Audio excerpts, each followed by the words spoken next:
Okay. Hello, everyone. My name is Timothy Lee Grant, and today what I am planning on doing is trying to investigate and learn what are partitions, what is the file system within an operating system, how do these two things actually connect, what are the different components within the operating system. I don't really know exactly what I'm looking for. I just know that there's this general realm that I don't really know too much about, and trying to actually get into this and understand, get more of like a conceptual understanding. So that's kind of what we are going to be doing today. I don't know what we're going to find, but that's kind of the fun. So let's just get right into it and let's get started. Let me make myself a little bit smaller here. Okay, so starting off, I'm just gonna try to see what ChatGPT, or in this case Copilot, has to say about it. So I am trying to learn about Linux and the different concepts within operating. Oh, wow, okay. Systems. There we go. It put the Y in the wrong word. Okay. Operating systems. I was hearing about partition tables, or just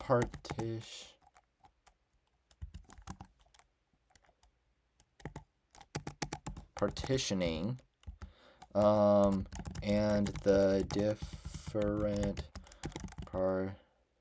partitions which an OS can have.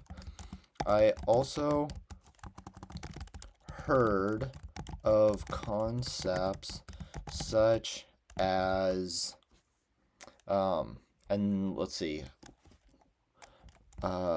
boot sequence, yes. I have some here, hold on. It was master boot record, yeah. Master boot record. And then there was one other, let me see. I wrote it down. Let's see, file systems, yeah, we talked about that.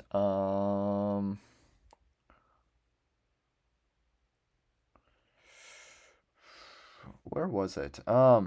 Anyways, file systems, etc. Okay.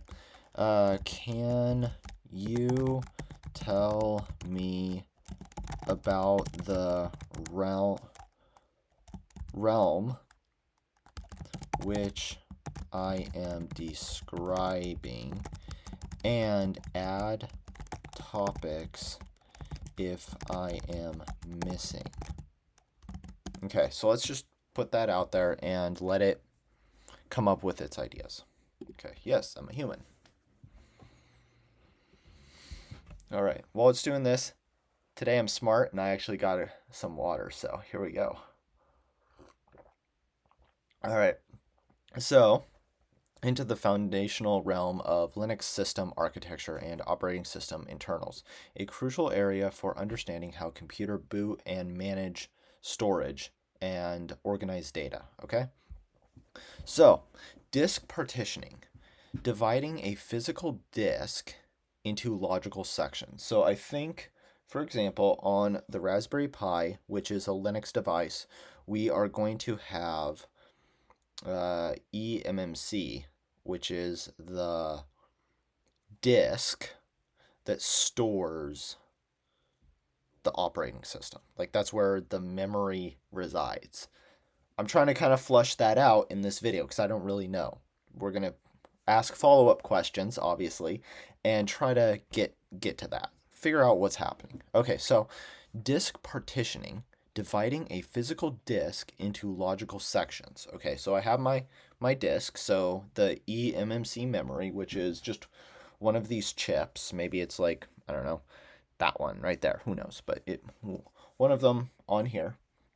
Okay. So awesome. And it's sectioned, partitioned. Okay. So the English word partitioning matches up with what it's actually doing. Okay. Common partitions include, okay, so we have boot, which holds the bootloader and kernel files. Okay. Bootloader, that's something that we need to learn. So do we have bootloader? Is that one of the things that it's talking about? No. So we're going to need to do bootloader.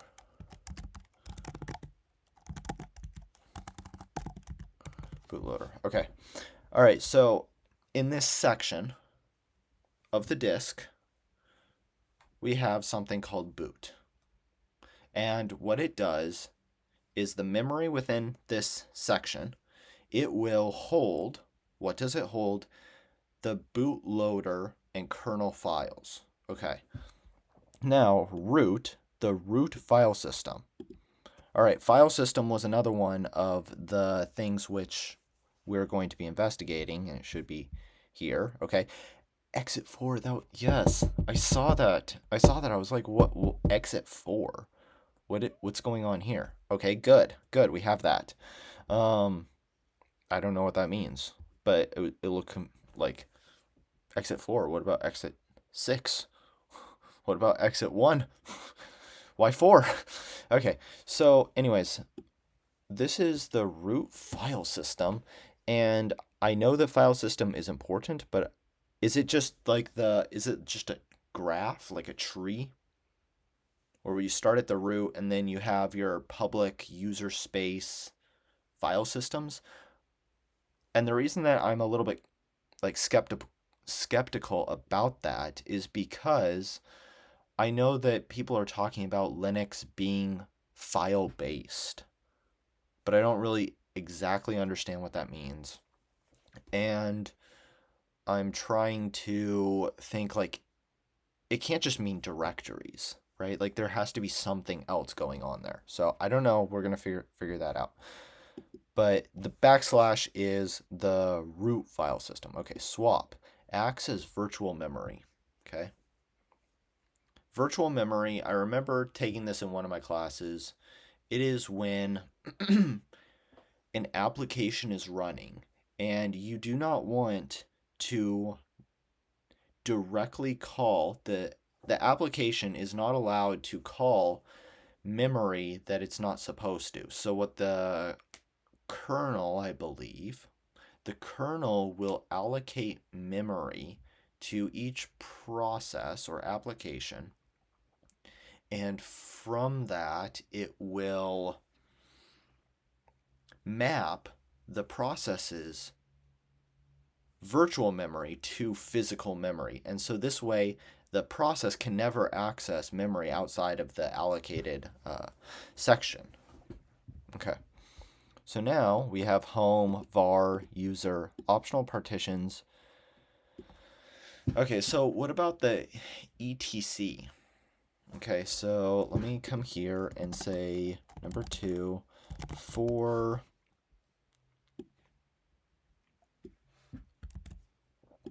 these. I know that there is also something which is dev, like /dev and /etc. Are these in the same concept? And explain how this relates to disk partitioning,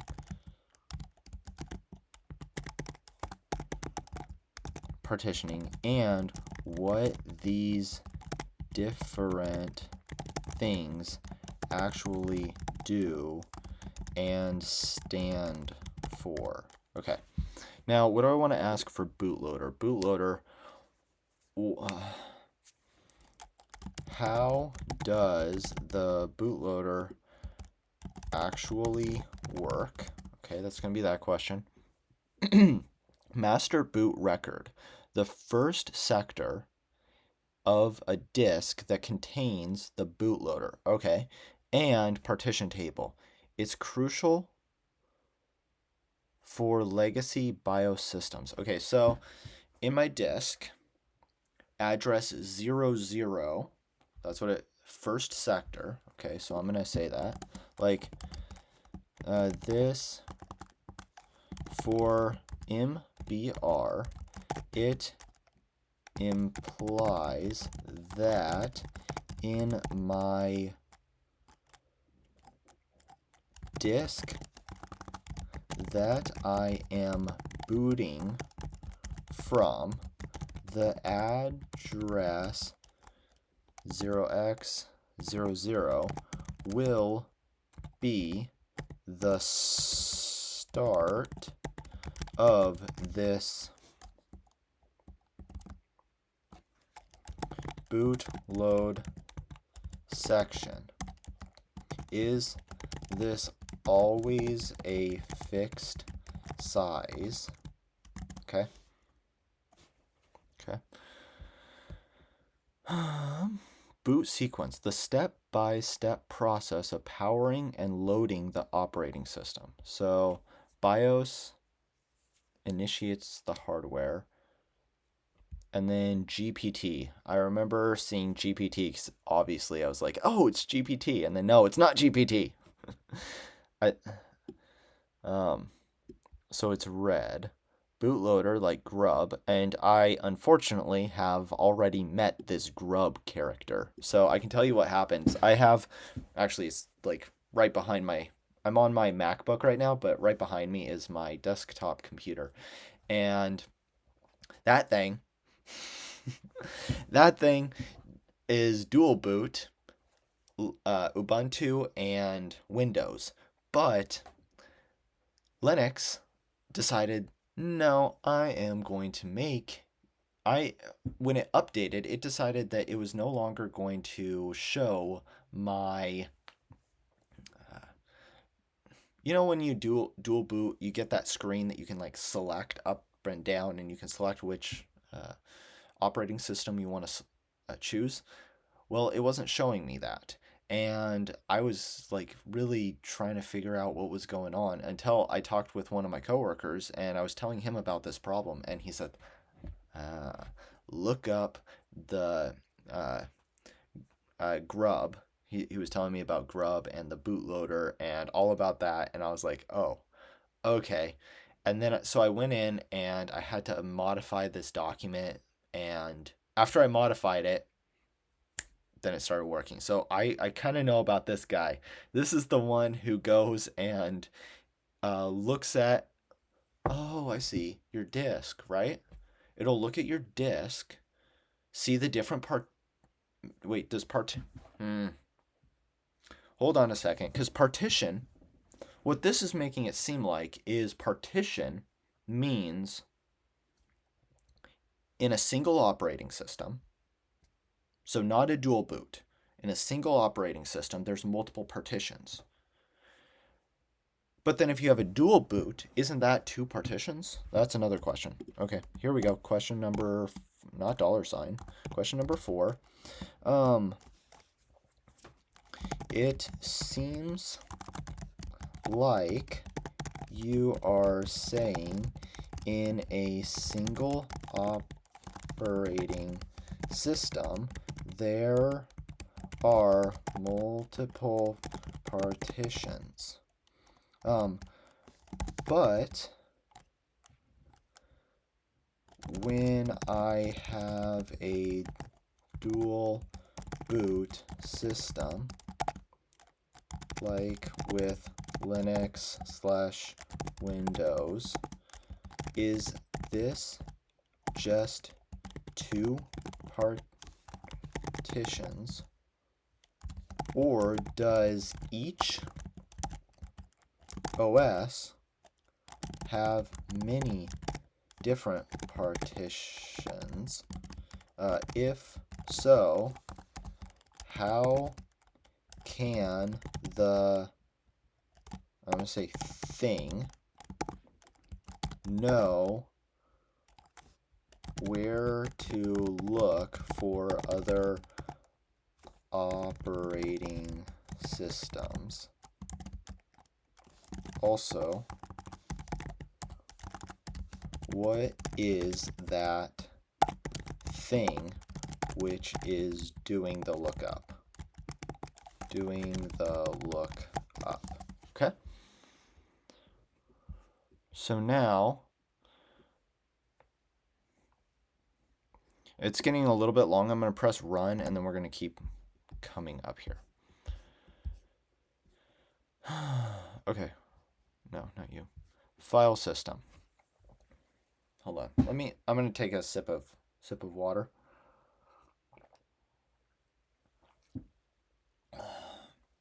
Okay. So, file system. Define how data is stored and retrieved. Common Linux file systems include Exit4.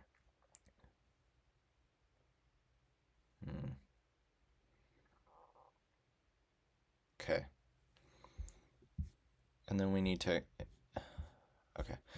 I'm going to say, please no, not please. Just explain in detail about file systems. I am guessing that this is different than just the directory tree which I see in user space. Explain this concept in detail. Okay, so that's there, and then we're going to come back up here. We're going to skip this for now. Not worry about it, because it's currently writing more for us to investigate. And then put that back a little bit. Okay, System D. This, I know, is another big topic, so I'm going to be... Okay. So GPT is GUID, partition table, modern replacement for MBR, supports larger disks partitions. Okay. And partition table is that thing at the beginning. Where is it? MBR is master boot record, which is the first sector of the disk. Okay. So we don't care about master boot record. We care about GPT. But they're essentially the same thing, just made bigger. GPT is made bigger. Okay. Grub. Grand Unified Bootloader. The most common Linux bootloader. Okay. The most common Linux bootloader. Bootloader, yep, okay. Allowing operating system selection and kernel options. Yep, because that's what I was messing with when I lost my ability to select the operating system. Okay. Init systems manage system startup and services. For example, systemd, and this is the one that I've seen. When you do ls, and this lives within like dev, -dev, or -etc, something like that, which is why I specifically asked down here, like, okay, well, what about these, and what do they contain? And why would they contain this, and how is that is it a file, or is it a process, or is it a, and I mean process like partition, or like a process and thread, you know. Okay, mounting, how partitions are attached to the file system tree.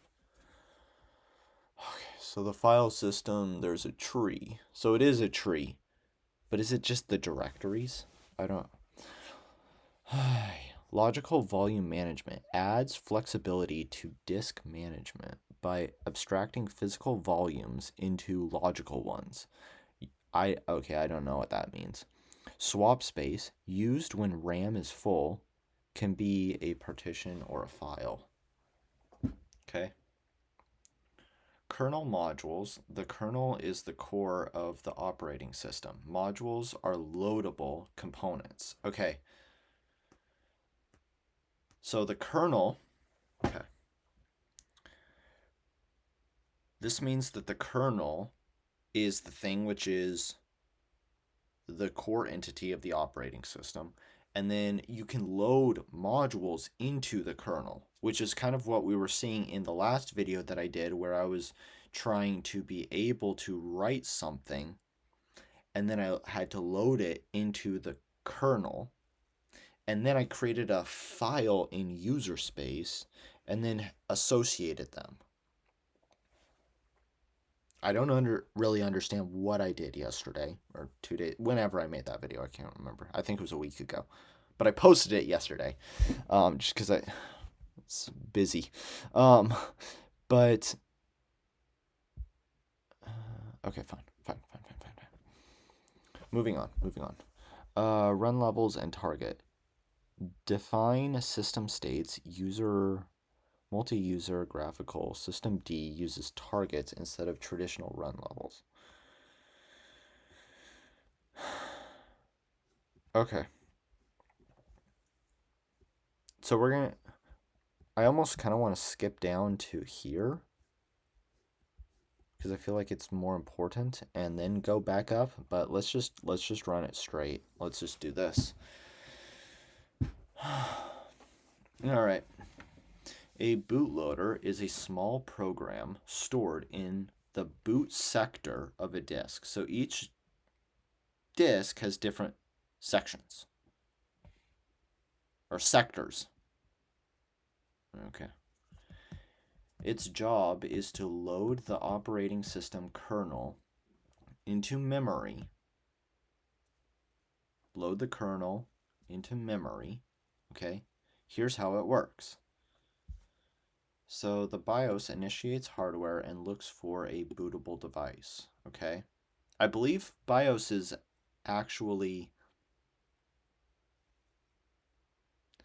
not part of the bootloader, right? BIOS is separate, and it's looking for a bootable device. So that means, at least what I'm thinking, that means that the bootloader is looking for like that address, that 00 address. Where was it?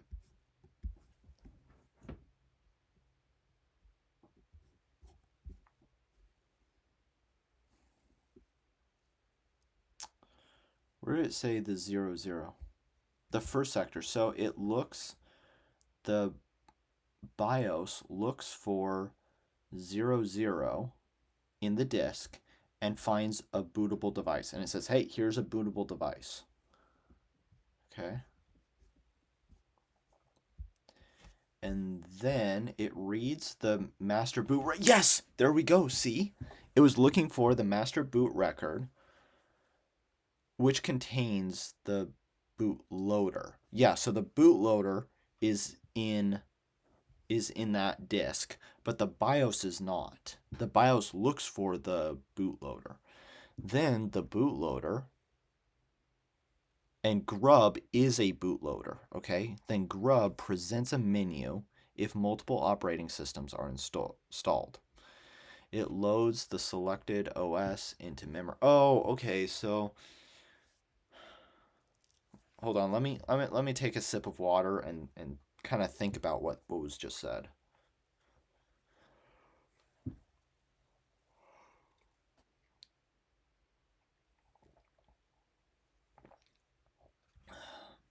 Okay. So the bootloader presents multiple. So the bootloader has to know about these other operating systems, right? So it knows about my Linux and my Windows. Grub does. Okay. Grub knows about my multiple partitions, or my multiple OSs. I don't know if they're partitions yet. Then it provides a menu, and when I select, I want to get into whatever, Linux or Ubuntu, right, and I press enter, then what it does is the grub, the bootloader, grub, says, okay, great, then I am going to take the Ubuntu kernel and load it into memory. Okay.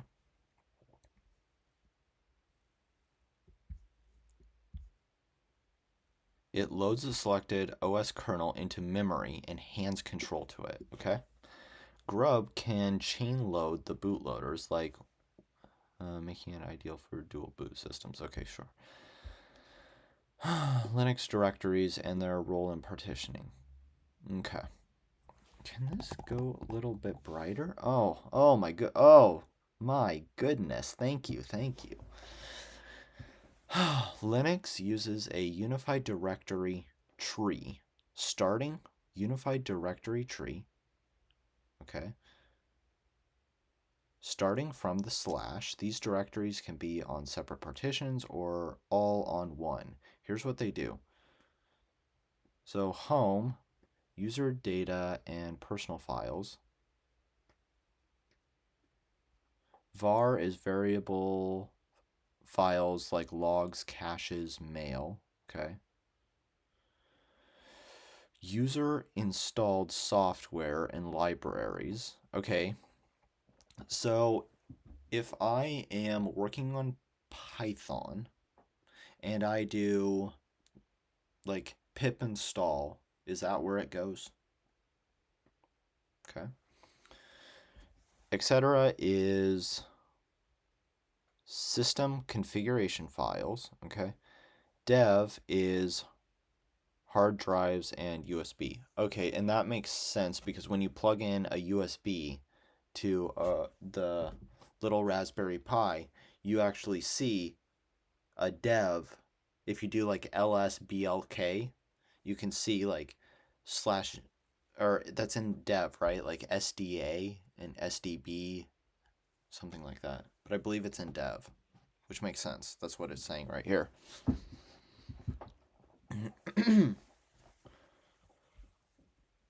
Okay.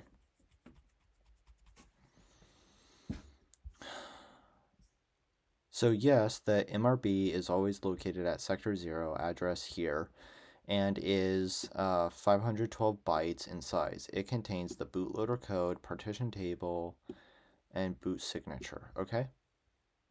So it's always this 0, or it's always this hexadecimal 55AA, the last 2 bytes. The fixed size is a legacy constraint. Modern systems using GPT overcome this and allow 2 terabyte limit. Okay. Ugh.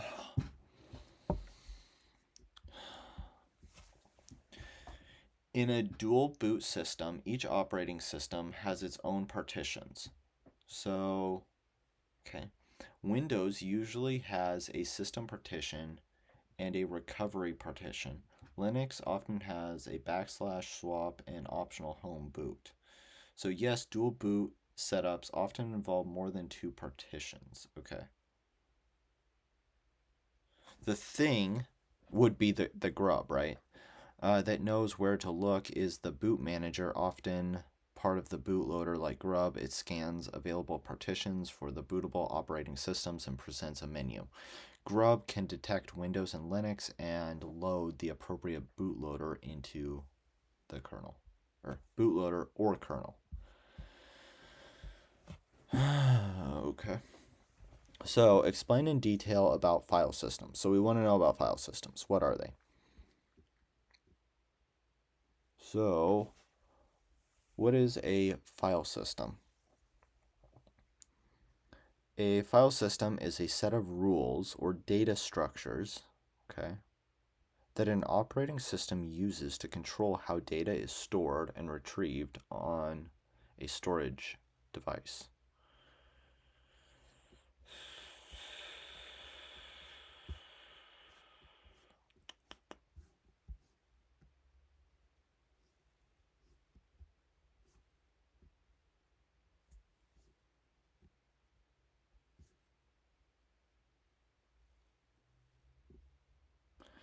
So it says it's much deeper than the directory tree that I see in user space. It is the underlying structure that governs how data is stored, accessed, and managed on disk. Okay. So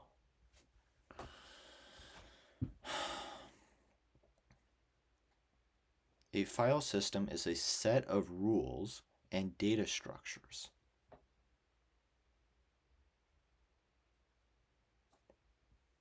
that an operating system uses to control how data is stored and retrieved on a storage disk or device. It defines how files and directories are named and organized. Okay. How data is physically stored on the disk. How metadata like permission, timestamps, and ownership is managed. Think of this as the architecture behind the scenes that make the directory tree possible. Okay, think of this as the architecture behind the scenes that makes the directory tree, which is what I see in user space, possible. Okay.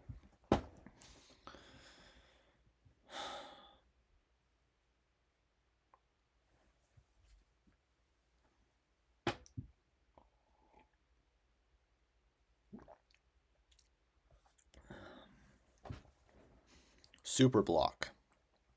All right, so this is key components of a file system. Superblock contains metadata about the file system itself: size, block count, inode count, etc. Inodes are the data structures that store metadata about files. Block data, where actual file contents are stored. Directory entries map file names to inode numbers. Okay. File system versus directory tree, which is what I was asking. Okay. The directory tree is the logical view, what users see when they navigate home. Yeah. The file system is the physical and logical mechanism that makes this structure possible. Multiple file systems can exist on one machine. Exit4, which is one, on one partition. FAT32, file allocation table, I believe this stands for. 32 on another. But they all integrate into the unified Linux directory tree.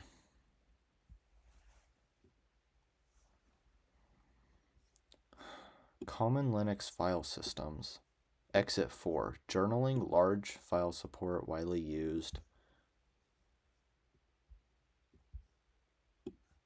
Okay.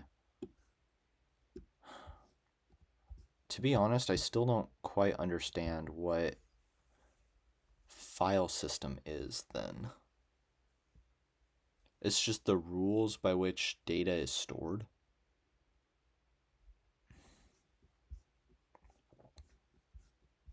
Okay. When you mount a file system, you're attaching it to a point in the directory tree. Okay, so mounting, that's another thing. You can mount a device, right? Which would be like a USB. You can mount it.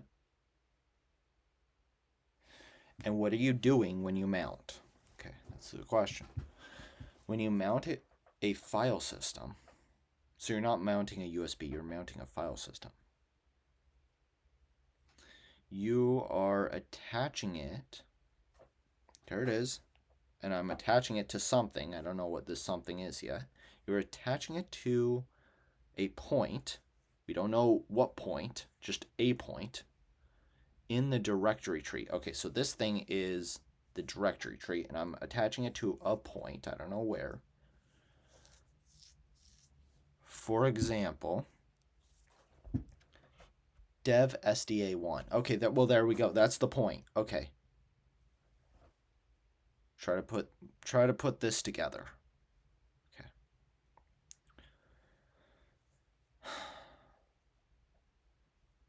when I'm mounting something, a file system, okay?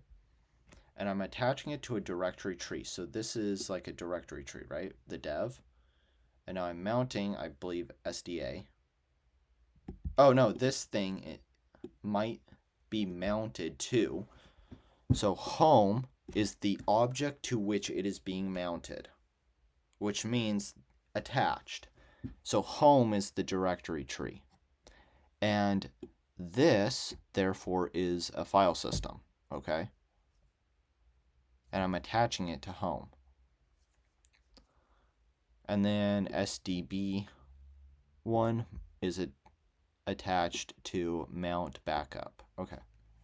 This allows different physical devices and file systems to appear as part of one seamless file directory structure. Okay. Linux file systems support permission, ownership, and timestamps via inodes. So that was one of the things which we saw up here. We saw superblock, inodes, data block, and recovery, or data directory entries. Okay.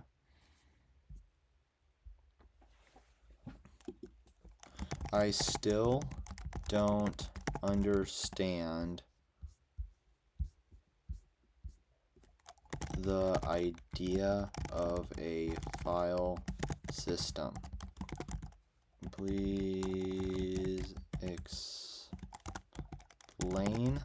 it to me using an analogy as if I am a freshman computer science major. Okay.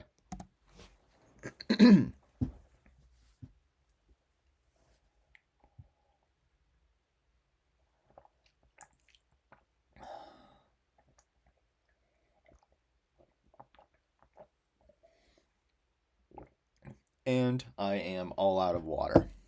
So, think of. Actually, here, hold on. I'm going to take a little bit of a stretch. Oh, okay. Oh, okay. All right. Well, let's keep going. Let's break it down with a relatable analogy that makes the concept of a file system click. All right, let's do it. Okay. Imagine your computer as a giant library. Think of your computer storage, like the hard drive or the SSD, as a massive library building. Okay. So my computer storage, my SSD, or my hard drive, which stores all of my photos and all of my, like everything. The video that I'm making right now is being recorded and it's going to be put into my hard drive. It's non-volatile memory put into the hard drive, okay? So that's a library. A massive library. Awesome. Now, how do you organize millions of books, all of those files, or so people can find, read, and manage it? Because I have this library and it has tons of books. But how do you find it? Okay, that's the question. That's where the file system comes in. It's the library's organizational system. Okay, so it's the library's organizational system. Just like a library uses a cataloging system. And remember when we were young, we had to go and learn how to actually like search for books in a library? That was like when I was in like kindergarten or something like that, where you had to go and look for books physically. Um, but anyways, so they have some. I remember that they had some like system that you had to go in and actually walk the halls, and they had numbers on it, and you would like associate the number with the book. So to assign each book a unique ID, yeah, track where it's stored, the row and shelf, record metadata like the author, okay? A file system does the same. It assigns each file a unique inode, like a book ID, okay? So this video that I'm making right now, that I'm recording, I'm going to finish. I think it's in RAM actually right now, but when I finish, it will be flushed from RAM over to disk. So it's going to be stored somewhere in disk. That's my library. And it's going to get an ID. It's going to assigns a file here, a unique inode. It tracks the file's data stored on disk, like the shelf location, and it stores metadata like the timestamps, okay? So bookshelves, we have bookshelves which contain many books, okay? The actual content of the file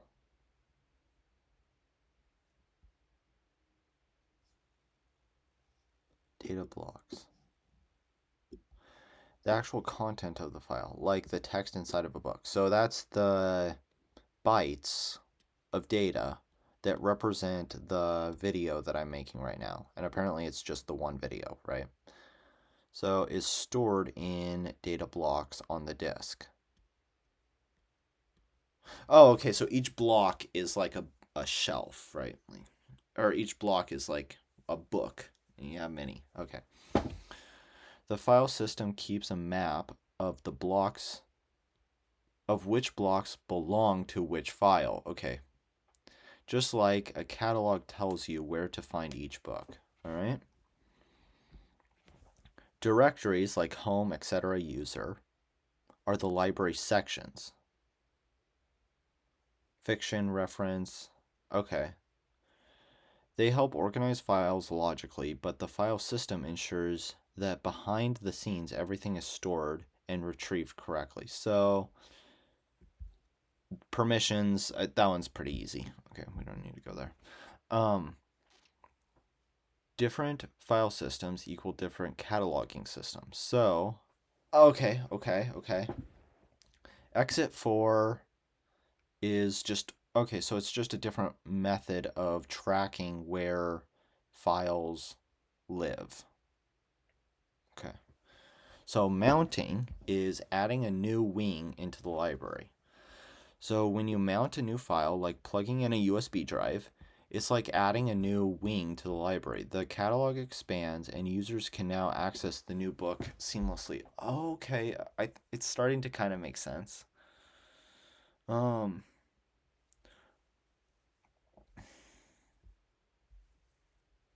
Okay. So now let me go back up here and kind of see here, optional partitions.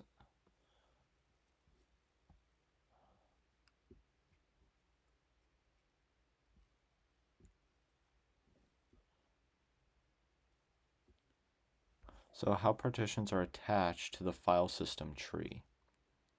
Okay, so the partitions, there's different partitions, but they're all part of that partition tree. Okay.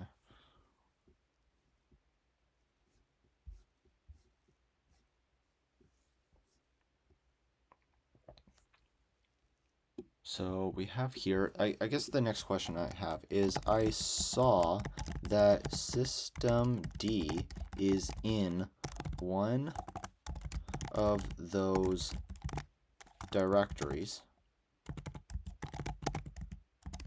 but this systemd seems to me to be a process and not a file. Okay. I was about to get more water, but I'm all out. All right. Systemd is a system or service manager. Okay. Take a second to absorb that. Systemd, that's what we're talking about. It is a system and service manager for Linux. Yep. It is the first process, so it is a process that runs after the kernel boots. Okay, so the kernel boots. I'm awake. What's the first thing that I'm going to do? I'm the kernel. What's the first thing that I'm going to do? I am going to load systemd, right? Or I'm going to run systemd, this process. And so it gets process ID number 1, okay? And it's responsible for initiating the system. Initiating the system. Starting services and managing daemons. Okay, so that's its job. Starting the system, or initializing the system, starting services, and managing daemons. So yes, systemd is a process, but every process starts from an executable file. Oh, so it's an executable file. Oh, okay. There we go. It's an executable file. That makes sense. Actually, yeah, like cool. That's pretty cool. We learned. Okay, so why is systemd found in a directory? Well, it has to live somewhere, right? We have to if it's an executable file, that executable code or like machine code or whatever it is, but it's going to take up memory and it has to be stored somewhere. So it needs to live in the file system. Okay. So why is systemd found in a directory? You'll typically find systemd executable in lib systemd or user lib systemd contains binary or system units. Okay. Contains configuration files. Hold up a second. So there's 2 or 3. It's the actual executable. So when you say I saw systemd in a directory, you're likely seeing its executable file or configuration files, not the running process itself. Okay, so what I think it's saying is that the kernel is going to look in bin and systemd. Here is going to live an executable file. And now there are other files. It's going to run it in etc. that are configuration files. And there's another one here that contains binaries and system units. Okay. But it goes into here and runs this executable. And what I'm seeing is just an executable file. It's not the actual process.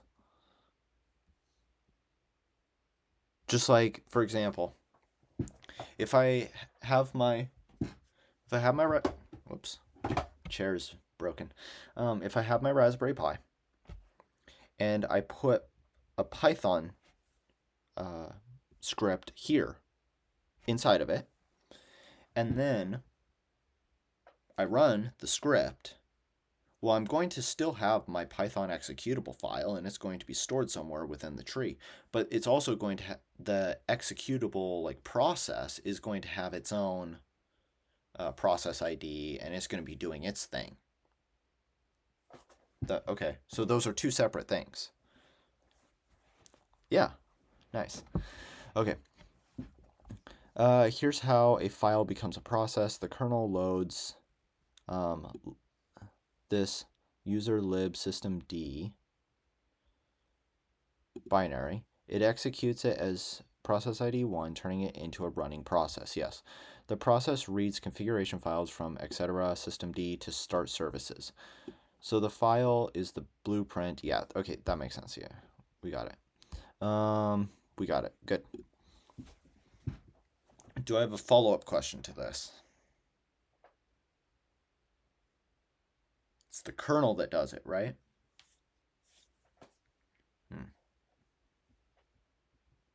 Nice. Okay. I am planning on watching YouTube videos to understand these topics in more depth. Can you list the the topics which I should search for to get a better understanding of this, of the things mentioned, of this,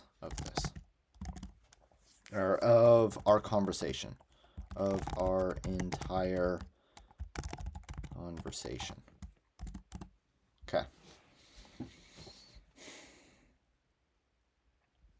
I don't want I just want this, yeah. So topics to search. So bootloader or boot process, system initialization, boot process explained, grub, bootloader tutorial. This one, system init versus system D. Disk partitioning. Okay, understanding this. Virtual memory. What is a file system in Linux? Okay, the different like not retrieval methods, but this is like the library's methodology of keeping track. Okay, mounting, inodes, superblocks, dual boot. Okay, so what I think I'm gonna do is I'm gonna end the video here, and then on my own time I'm gonna kind of go through some of these topics, watch some videos, try to just kind of learn a little bit more about this world, these concepts, try to kind of immerse myself more, become better at it, and then I will see you guys in the next video. So thank you for watching. If you want to subscribe, do so. I would love to have you around for the journey. And yeah, thank you for watching this video. I hope everyone has a wonderful rest of the day. My name is Timothy Lee Grant, and I will see you guys in the next video. All right.